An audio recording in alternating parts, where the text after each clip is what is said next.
제56자 최고위원을 시작하겠습니다. 이준석 대표님의 오토를 묻겠습니다.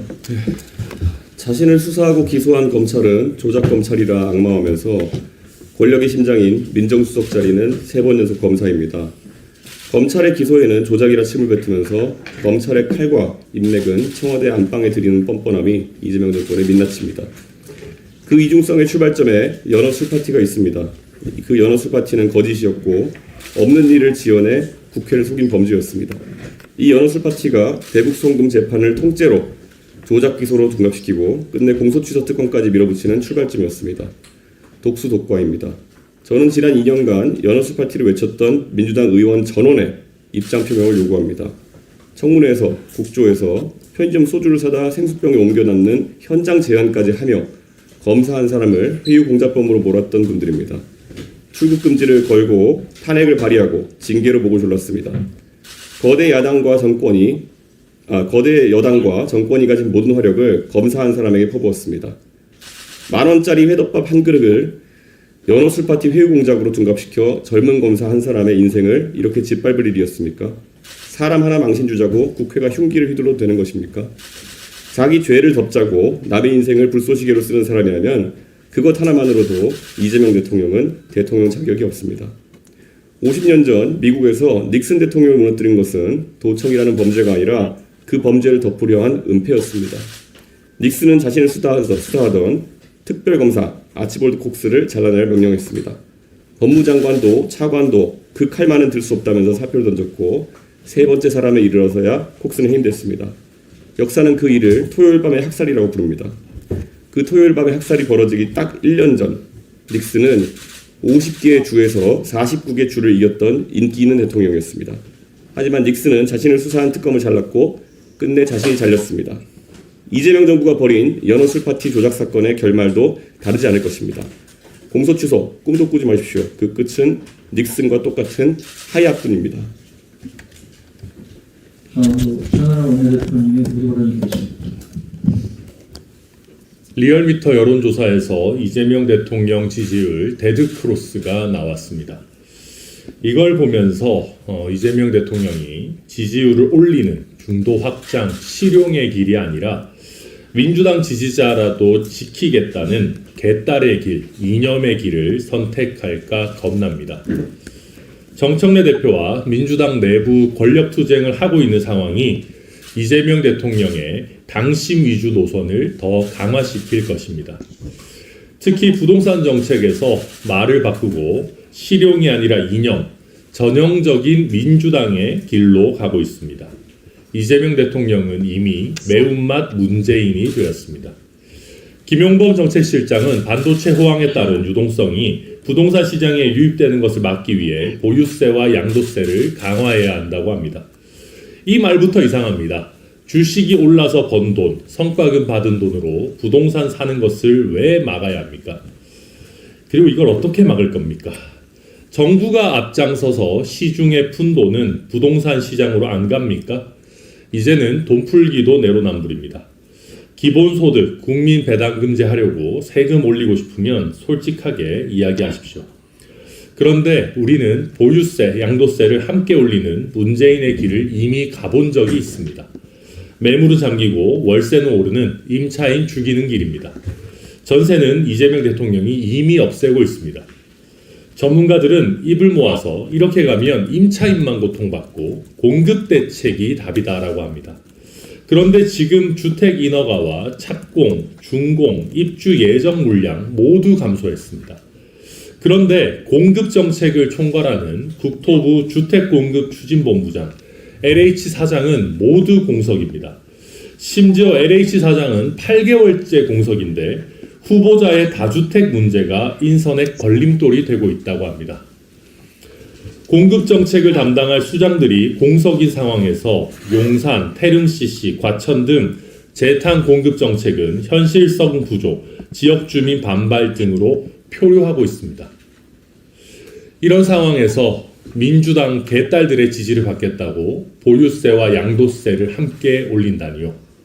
이재명 대통령, 지금이라도 현실성 있는 공급 대책을 우선해서 개딸의 길이 아니라 국민들을 위한 길을 가기 바랍니다. 이상입니다. 다음으로 이주영 정책위원장님의 발언이 있겠습니다. 이주영입니다. 선진국에서는 고기를 칼로 썰어 먹는 것이 보통이니 우리도 이제 삼겹살을 칼로 잘라 먹어야 한다고 말하는 사람이 있다면 그건 대한민국이 후진적인 것이 아니라 그 사람이 이상한 겁니다. 대한민국에는 유일하거나 드물기에 혹은 우리 국민만 누리고 있기에 더 좋은 것들이 많습니다. 팬데믹 시기에도 멈추지 않고 시민들의 삶을 이어준 배달 문화가 그렇고 사회적 신뢰와 튼튼한 치안을 바탕으로 밤늦게 주문해도 틀림없이 도착하는 신속하고 정확한 새벽 배송 물류망이 그렇습니다. IT 업계와 아무 상관없는 수많은 평범한 시민들이 무제한 데이터 요금제를 자유롭게 사용하는 것도 거리의 공공화장실을 무료로 이용하는 것마저 세계 평균의 관점에서는 결코 일반적인 일이 아닐 겁니다. 그리고 우리는 그것을 대한민국의 경쟁력이라고 부릅니다. 전세제도도 그런 것이었습니다. 그런데 이재명 대통령과 민주당은 그것을 정상화하고 선진화하겠다고 말합니다. 전세 사기를 막고 금융 위험을 줄이는 것은 정부가 반드시 해야 할 일이지만 대한민국의 자산 순환과 도심 주택 공급의 상당 부분을 전세가 담당해왔다는 현실을 외면한 채 제도의 성급한 소멸을 추진한다면 그것은 결국 도심 주택 공급의 경색과 주거비의 폭등으로 이어지고 맙니다. 지금까지의 건강보험제도 역시 그런 것이었습니다. 그런데 정부는 관리급여와 저가치 의료라는 말을 앞세워 그 또한 정상화, 현실화하겠다고 합니다. 그러나 그 말의 본질은 국민에게 필요한 의료의 종류와 횟수를 정부가 정하겠다는 겁니다. 세계 기준은 물론 국내 학회의 진료 지침에도 맞지 않는 심평원의 불투명한 급여 기준이 대한민국 의료의 표준이 되고 국민의 선택 앞에 열려 있어야 할 양질의 의료는 과잉의라는 이름으로 하나둘씩 막히게 됩니다. 대한민국 부동산에 필요한 것은 등가 교환도 도시의 순환도 어렵게 만드는 만인 실거주 1주택이라는 망상적 유토피아가 아닙니다. 사적 재산권과 사적 자치의 원칙 위에서 공급과 소비가 유연하게 순환할 수 있도록 만드는 정책입니다. 대한민국 건강보험 제도가 향해야 할 방향성도 마찬가지입니다. 돈이 없어 치료를 받지 못하던 시대를 전제로 한 시혜적인 기초의료도 모두를 가장 낮은 수준에 맞추는 평준화 의료도 권력자의 인기를 위해 핵심 의료보다 탈모 치료에 먼저 돈을 쓰겠다는 즉흥적 포퓰리즘 건강보험도 아닙니다.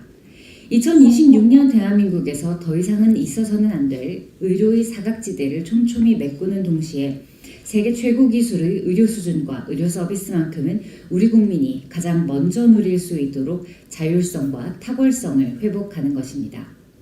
전세제도의 종말은 부동산 정상화가 아니라 배급주택과 이동허가제입니다. 관리급여와 저가치 의료는 의료 현실화가 아니라 배급의료와 치료허가제입니다. 에드먼드 버크는 국가는 변화할 수단이 없으면 보존할 수도 없다고 했습니다. 변화는 언제나 필요합니다. 그러나 대한민국을 선진국으로 만든 것은 남의 제도를 그대로 따라 필요에 맞게 꽂아온 결과가 아니라 대한민국만의 제도와 경쟁력을 끊임없이 발전시켜온 결과였습니다. 앞으로의 선진화도 마찬가지입니다. 대한민국만의 강점을 없애는 변화가 아니라 대한민국의 강점을 대한민국답게 발전시키는 변화, 그것이 진짜 정상화, 그리고 진짜 선진화입니다. 다음으로 윤석열 최고위원의 발언을 듣겠습니다.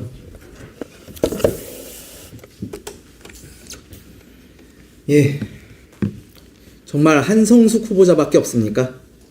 5년 전 네이버에서 직장 내 괴롭힘으로 직원이 목숨을 끊었습니다. 유야무야하는 고용노동부와 제가 직접 싸워가며 네이버를 찾아가 직원들의 이야기를 들어본 결과 폭언과 괴롭힘은 일상이었고 심지어 임산부에게조차 과중한 업무를 맡기고 있었습니다. 결국 사상 최초로 직원 전체를 대상으로 직장 내 괴롭힘 전수조사에 들어갔고 결과는 매우 충격적이었습니다. 수천 명 직원의 절반 이상이 직장 내 괴롭힘을 겪었다고 증언했고 주 1회 이상 반복적으로 괴롭힘을 당했다는 직원들도 수백 명에 달했습니다. 당시 네이버 대표는 여론의 질타에 책임을 지고 내려왔습니다. 그러나 그때뿐이었습니다. 수천 명의 직원이 직장 내 괴롭힘을 겪고 사람이 죽을 때까지 방치했던 그 대표는 그 후 중소기업 벤처부 장관이 되고 이제 국무총리 후보자에까지 올랐습니다. 총리는 실적만 만드는 자리가 아닙니다. 피도 눈물도 없는 자본주의의 괴물 대신 국민의 아픔을 이해하고 약자의 눈물을 닦아줄 사려 깊은 사람이 필요한 자리입니다. 수천 명 직원들이 고통받을 때 방치하고 방임한 그 사람이 대한민국의 민생을 책임질 수 있습니까? 정말 인재가 없어서 꼭 한성숙 후보자여야만 하는 겁니까? 정부는 한성숙 총리 후보자의 지명을 재고해 줄 것을 강력히 요청합니다. 이상입니다.